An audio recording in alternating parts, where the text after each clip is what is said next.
ברוך השם, שמחת חג אמיתית, ברוך השם.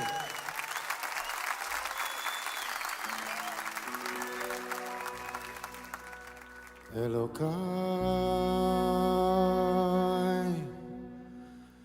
נשמה,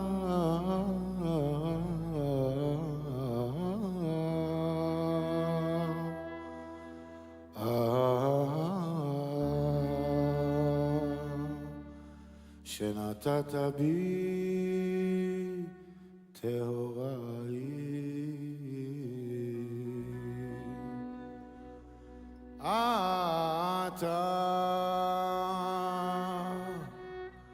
וראת אתה יצרת, אתה נפחת בי ואתה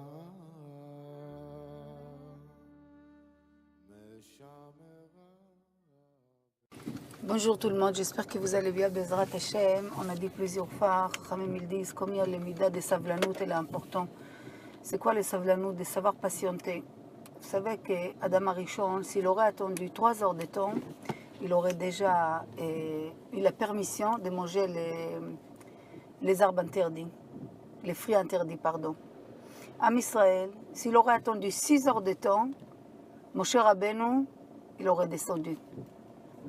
Donc quand on veut quelque chose, quand on est impatient pour quelque chose, il faut savoir que Chachamim me dit Kol adochet et hashaa, hashaa nitreket mipanav. Dafka, quand tu veux la chose, on dirait que la chose s'éloigne de toi. Maintenant, les Yetzer Hara, ils jouent sur ça. Pourquoi? Parce que tu as une faiblesse. Sur les faiblesses, les Yetzer Hara, ils jouent. Alors, ils te rendent des marchavot, ils te rendent des pensées, des imaginations, des sfekot, des doutes, etc. Donc, si on avait cette force de savoir patienter, savoir que chaque seconde, elle n'est pas perdue. Chaque fois qu'on attend quelque chose, chaque fois que les choses, comme on dit, ils s'étardent, il y a des raisons, que tu la connais ou tu ne la connais pas, elle est calculée. Mais qu'est-ce qu'il fait, les Yetzer Hara? Il nous rentre entre cette vide qu'il était créé, entre la chose que je veux et le moment que je veux la chose et le moment que je ne l'ai pas eu, il y a comme un vide.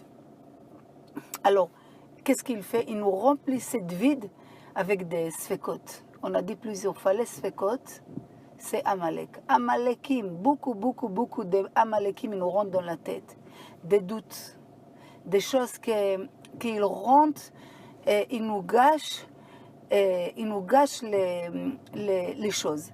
Donc, l'homme, pour être chacham, on a dit plusieurs fois, hein, il faut non-stop sortir à la guerre. Vous savez, dans ce monde, pour que l'homme il soit bien, il soit toujours prêt à attaquer. Attaquer qui? Attaquer les Yetzer Hara. Parce que les Yetzer Hara, ata yashen vu erlecha, toi tu dors, lui il est réveillé.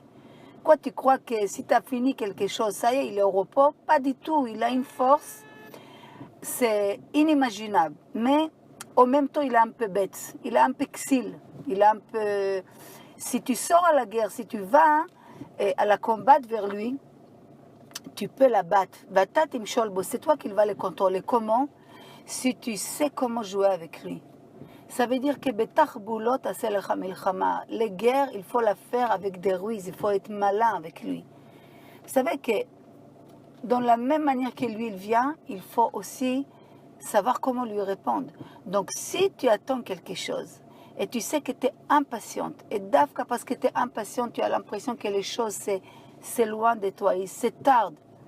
Donc comprendre qu'Akadosh Baruch Hu, il sait ce qu'il est bien pour toi.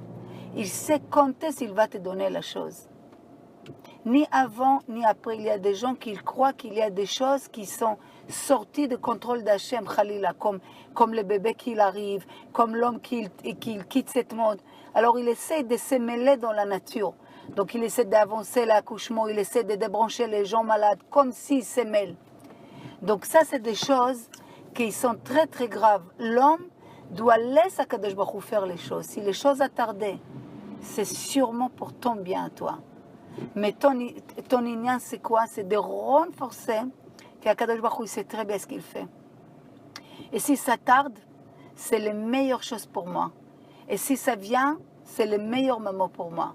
Mais tout ça, la racine de tout, c'est que je me renforcer dans la Emouna. Je suis obligée de me renforcer dans la Emouna, qu'Akadosh Baruch Hu sait très bien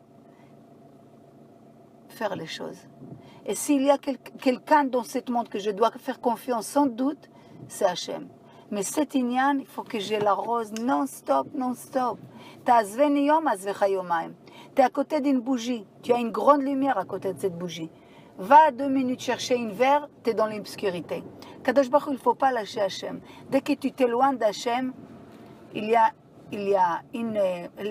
l'obscurité qui s'installe, que le Yetzara, il commence à te donner des idées. Donc il faut être non-stop, penser à Kadosh Baruch Hu, écouter des choses qui te renforcent la Emouna B'Hachem. Il faut faire des choses qui t'approchent d'Hachem. Il faut savoir que chaque chose qu'il arrête, qu'il tarde, c'est que quelque part, quelqu'un me prépare quelque chose de meilleur pour moi. Mais moi, je ne tombe pas dans les pièges de Yetzara et je s'imagine qu'Hachem il m'a oublié, que je ne mérite pas, que je n'ai pas de mérite, etc. Des choses qu'il me fait que, justement, les choses s'éloignent de moi. Donc, Bezrat Hachem, je dois me dire à Kol Tova et je donne des forces, nous ose l'Elokim, on donne des forces à Kadosh Baruch Hu, qu'on croit à lui. Bezrat Hachem.